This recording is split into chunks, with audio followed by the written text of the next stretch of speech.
Hello viewers, রিস্তা take চ্যানেলের আরও একটা নতুন ভিডিওতে আপনাদেরকে স্বাগত জানাই। আপনারা নিশ্চয়ই জানেন বা দেখেছেন, আমরা নিত্য নতুন টপিক নিয়ে আমাদের চ্যানেলে ভিডিও আপলোড করে থাকি। তো আপনারা হয়তো অন্য কোনো চ্যানেলে বা ইউটিউবে আপনারা সেম টপিকের হয়তো অনেক কিছু ভিডিও পেয়ে যাবেন। তো আমাদের ভিডিওগুলোর মূল বিশেষত্ব হলো যে আমরা ভিডিওগুলোর মধ্যে কিছু নতুনত্ব এবং কিছু সিম্পলিফিকেশন, অর্থাৎ সহজে কীভাবে আপনারা কাজগুলো করবেন তার ব্যাপারে ডিটেলসে কিছু বলি। তো আজকের আমাদের ভিডিও হচ্ছে ডিবিটি লিঙ্ক নিয়ে, অর্থাৎ ডিরেক্ট বেনিফিট ট্রান্সফার। অর্থাৎ আপনারা নিশ্চয়ই এখন জানেন যে আপনারা যে কোনো সরকারি স্কিমের টাকা যখন আপনার অ্যাকাউন্টে পাবেন, সেগুলো কিন্তু ডিরেক্টলি আগে যেরকম আপনার অ্যাকাউন্ট নাম্বার দিয়ে ফর্ম ফিল আপ করতেন সেরকমভাবে এখন আর হয় না। আপনাদের যে অ্যাকাউন্টের সঙ্গে ডিরেক্ট বেনিফিট ট্রান্সফার লিঙ্ক অর্থাৎ ডিবিটি লিঙ্ক করা থাকবে, আধার সিডিং করা থাকবে, সেই অ্যাকাউন্টে কিন্তু ডিরেক্টলি টাকা ঢোকে। তো আজকে আমরা এই ব্যাপারে কিভাবে আপনারা অনলাইনে ডিবিটি লিঙ্ক করবেন বা কিভাবে আপনারা দেখবেন, আপনাদের কিভাবে চেক করবেন যে আপনাদের কোন ব্যাংক অ্যাকাউন্টটা লিঙ্ক আপনাদের আছে, তো সেই ব্যাপারে আমরা বিস্তারিত আলোচনা করব। তো প্রথমেই আপনারা কি করবেন, আমি আপনাকে দেখাচ্ছি এখানে দেখুন যে আমরা আধারের যে অফিসিয়াল ওয়েবসাইট, সেই অফিসিয়াল ওয়েবসাইট থেকে দেখাচ্ছি আপনাদেরকে যে এখানে ব্যাংক ম্যাপিং স্ট্যাটাস, অর্থাৎ আপনাদের এখানে কোন অ্যাকাউন্ট লিঙ্ক করা আছে বা ইনঅ্যাক্টিভ থাকলে আপনারা কিভাবে লিঙ্ক করবেন বা ডিলিঙ্ক কিভাবে করবেন, সমস্ত তথ্য আমরা এই ভিডিওতে আলোচনা করব। তো দেখুন, আমরা myAadhar.uidai.gov.in, এটা হচ্ছে আধারের অফিসিয়াল ওয়েবসাইট। এখানে আমরা একটা আধার লগইন করে রেখেছি। লগইন করার পর আপনারা অনেকগুলো অপশন পেয়ে যাবেন। সেখানে দেখবেন একটা অপশন পেয়ে যাবেন ব্যাংক ম্যাপিং স্ট্যাটাস বলে। তো এখানে ব্যাংক ম্যাপিং স্ট্যাটাসে ক্লিক করার পর দেখুন আপনাদের একটা এরকম একটা অপশন দেখাবে যে আপনার কোন অ্যাকাউন্টটা আপনার আধারের সঙ্গে ডিবিটি লিঙ্ক, আপনার ব্যাংকের সঙ্গে ডিবিটি লিঙ্ক করা আছে, আধারের সঙ্গে ডিবিটি লিঙ্ক করা আছে এবং সেটা অ্যাক্টিভ না ইনঅ্যাক্টিভ।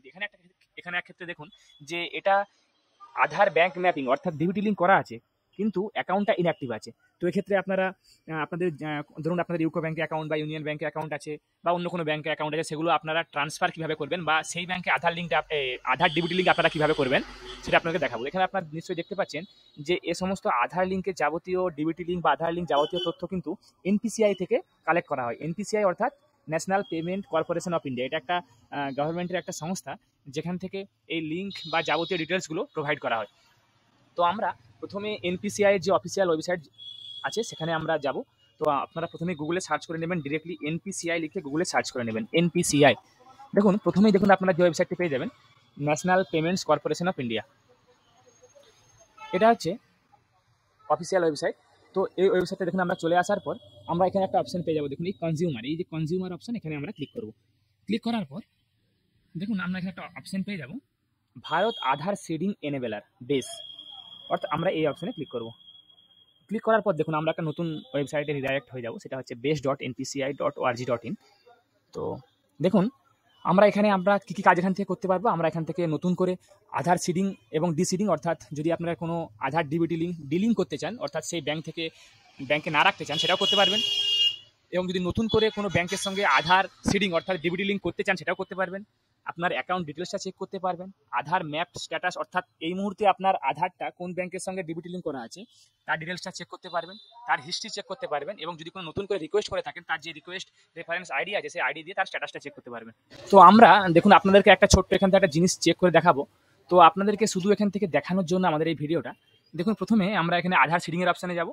দেখুন এখানে যদি আপনি আধার সিডিং অর্থাৎ ডিবিটি লিঙ্ক করতে চান তাহলে প্রথমে আপনার আধার নাম্বারটা এখানে দেবেন, দেওয়ার পরে সিডিং না ডিসিডিং, অর্থাৎ যদি ডিবিটি লিঙ্ক করতে চান তাহলে সিডিং, যদি ডিলিং করতে চান অর্থাৎ আপনার ব্যাংক অ্যাকাউন্টটাকে ডিলিং করাতে চান তাহলে ডিসিডিং করবেন।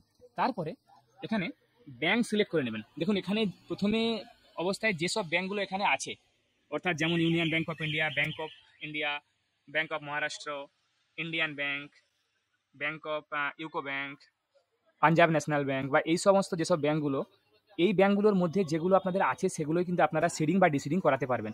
তবে বাকি যেসব ব্যাংকগুলো আস্তে আস্তে আপডেট হবে বা আপডেট হওয়ার পর যখন এখানে লিস্টেড থাকবে তখন আপনারা কিন্তু সেই ব্যাংকগুলোরও কাজ করতে পারবেন।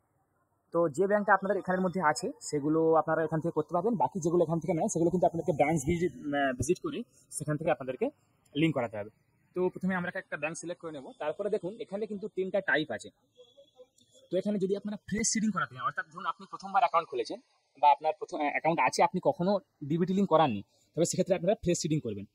এবং দ্বিতীয় অপশনে দেখুন movement, same bank with another account. ধরুন আপনার একটা ব্যাংকে দুটো অ্যাকাউন্ট আছে, আপনার একটা ব্যাংকের অ্যাকাউন্টের সঙ্গে ডিবিটি লিঙ্ক করা আছে, তো আপনি ওই ব্যাংকেরই অন্য কোনো অ্যাকাউন্টে আপনার ট্রান্সফার করাতে চাইছেন, অর্থাৎ আপনার যে অ্যাকাউন্টে এখন টাকাটা ডিবিটি লিঙ্কে টাকাটা ঢোকে সেই অ্যাকাউন্ট থেকে আপনার ওই সেম ব্যাংকেরই অন্য কোনো অ্যাকাউন্টে আপনি টাকাটা ট্রান্সফার করাবেন।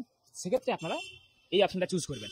আর যদি নিচের একটা অপশন আছে দেখুন, ধরুন আপনার কোনো একটা ব্যাংকের অ্যাকাউন্টের ডিবিটি লিঙ্ক করা আছে, আপনি অন্য কোনো একটা ব্যাংক, অর্থাৎ যে ব্যাংকে আপনার এখন আছে সেই ব্যাংক ছাড়া অন্য কোনো ব্যাংকে যদি আপনার অ্যাকাউন্ট থাকে আর আপনি সেই অ্যাকাউন্টের ডিবিটি লিঙ্ক করতে চান, তাহলে কিন্তু নিচেরটা সিলেক্ট করবেন। তারপরে আপনারা আপনাদের যে ওই যে অ্যাকাউন্টটা, যে অ্যাকাউন্টে আপনারা টাকাটা পেতে চাইছেন সেই অ্যাকাউন্টের নাম্বারটা এখানে দেবেন। তারপরে সেই অ্যাকাউন্ট নাম্বারটা কনফার্ম করবেন। কনফার্ম করার পরে এখানে দুটো অপশন আছে দেখুন, এখানে একটা অপশন ক্লিক করার পরে এখানে আপনার ক্যাপচাটা ফিল আপ করবেন, ফিল আপ করার পরে সাবমিট করবেন। সাবমিট করার পর আপনারা দেখতে পাবেন আপনাদের একটা মোবাইলে একটা ওটিপি যাবে, অর্থাৎ আপনাদের যে আধার যে রেজিস্টার্ড মোবাইল নাম্বার একটা ওটিপি যাবে। ওটিপিটা সাবমিট করার পর আপনারা দেখতে পাবেন ওখানে যে আপনার কোন অ্যাকাউন্টে এখন বর্তমানে লিঙ্ক করা আছে আর আপনার ট্রান্সফার করতে চান সেটা এখন দেখাবে। আর যদি আপনার কোনো লিঙ্ক না থাকে তাহলে আপনারা ডিরেক্টলি ফ্রেশ সিডিং করে সাবমিট করবেন। তারপরে ওটিপি দেওয়ার পরে সাবমিট করে দিলে দেখবেন আপনারা একটু কিছুক্ষণ ওয়েট করবেন, তারপরে একটা আপনাদের রেফারেন্স আইডি জেনারেট হয়ে যাবে। সেই আইডিটা আপনারা কপি করে রাখবেন, তারপরে দেখবেন আপনার 24 থেকে 48 ঘন্টার মধ্যে আপনার আধার সিডিং হয়ে যাবে। আপনারা সেম প্রসেসে আপনারা কিন্তু স্ট্যাটাসটা চেক করতে পারবেন এখান থেকে যে আপনার আধার সিডিংটা হয়েছে কিনা। তো আমরা আধার সিডিং এর জাস্ট এটা ব্যাপারে আপনাদেরকে দেখানো হলো যে আপনারা কিভাবে কাজগুলো করবেন। তো আমরা আবার আগামীতে একটা ভিডিও নিয়ে আসবো যেখানে আমরা একটা ডিরেক্টলি আপনাদেরকে আধার সিডিং অর্থাৎ আধার ডিবিটি লিঙ্ক করে দেখাবো। তো আশা করি আপনারা নিশ্চয়ই বুঝতে পেরেছেন যে আপনারা কিভাবে আপনাদের কাজগুলো করবেন। যারা যারা চ্যানেলটা আমাদের এখনো সাবস্ক্রাইব করেননি তারা আরও এরকম নিত্য নতুন ভিডিও পেতে চ্যানেলটাকে সাবস্ক্রাইব করুন এবং তার সঙ্গে সঙ্গে লাইক করুন, ভিডিওটাকে শেয়ার করুন, কমেন্ট করে জানান যে আমরা আরও কিভাবে ইমপ্রুভমেন্ট করতে পারি কমেন্টের মাধ্যমে। এবং হয়তো অনেকেই কমেন্ট করেন আমরা কোনো রিপ্লাই দিতে পারি না, আমরাও একটা ছোটোখাটো একটা কাজ করি যার জন্য কিছু ব্যস্ততার মধ্যে দিয়ে আমাদের সময়গুলো যায়, তাই আমরা রিপ্লাইগুলো হয়তো আপনাদেরকে করতে পারি না। তো আপনারা কমেন্টে জানান, আমরা চেষ্টা করবো আপনাদেরকে রিপ্লাই করার। ধন্যবাদ। আমি আপনাদের কাছে আবারও কোনো নতুন টপিক, নতুন কন্টেন্ট নিয়ে, নতুন ভিডিও নিয়ে হাজির হব। Welcome to your restart tech journey again. Thank you.